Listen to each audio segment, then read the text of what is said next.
Affordable housing is top of the list of human rights concerns in Arlington. That's according to a recent forum held by the Human Rights Commission.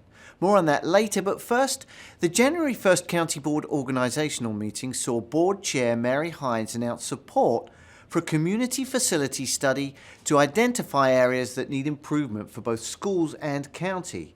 The study will include community input. We're launching today the Arlington Community Facilities Study, a plan for the future.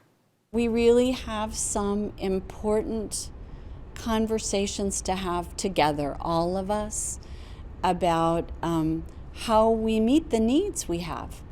Our future hangs on us all doing this together and finding solutions that move us all forward. To learn more about the study, you can watch her speech and read her remarks in full at countyboardarlingtonva.us.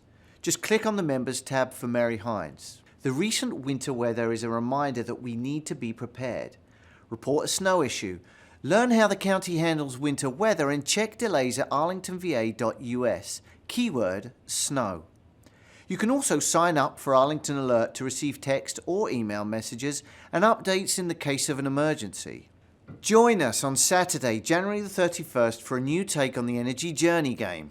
It's a life-sized board game for kids and adults that's both fun and educational. You're guaranteed to come away with some new energy-saving tips, so stop by at Wakefield High School between 1 and 4 p.m. for the free event. You can choose to RSVP or volunteer online. And here's another opportunity to volunteer. How many homeless people are living on Arlington streets? Well, the annual point-in-time count physically counts each one on a given night of the year. And you can take part in this extraordinary event by signing up online at volunteer.arlingtonva.us. Or check with ASPAN, the Arlington Street People's Assistance Network, to find out what you can do to help end homelessness in Arlington.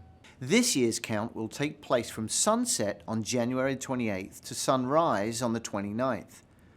And for those of us fortunate enough not to be homeless, are you fully aware of your housing rights? Well, the Arlington Human Rights Commission can tell you. It's focusing on the ongoing need for affordable and fair housing. I spoke to commissioners at a recent event who were keen to emphasize the difference between both affordable and fair housing. Oftentimes people confuse the two terms, affordable and fair housing.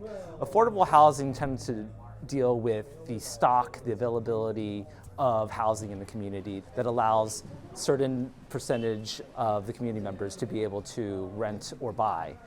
Fair housing deals with more of the practices of obtaining that housing, not necessarily restricted to the affordable housing, but in the sense of not being discriminated based on a protected class. Well, you get incidents where a low-income family may have a problem within their building, but if they complain, they're afraid that it may be kicked out. And so there's some pressure exerted and harassment at times on the part of some landlords and on vulnerable families. Many of them are immigrants or racial minorities, and so that is a problem, and we cannot let that happen. When you hear the term human rights, you might think of war-ravaged countries and such, but it connects very much with civil rights, which is an almost synonymous term in this situation. So being able to live live in a county without fear of discrimination is a very basic human right. Well, my role for this evening is to be able to share some insights in terms of what it means to access affordable housing in relation to diverse communities. The question of being able to replace the affordable housing is a serious one that needs to be dealt with, and whether or not they can be replaced in its entirety, whether it be 10,000 units or even half of that, is something that needs to be discussed, and hopefully these kind of forums will be an opportunity to create those kinds of dialogues. And so these forums that are set in the community in places like along the Columbia Pike is really important for people to understand what rights they have and the programs that exist to make housing more affordable in Arlington County.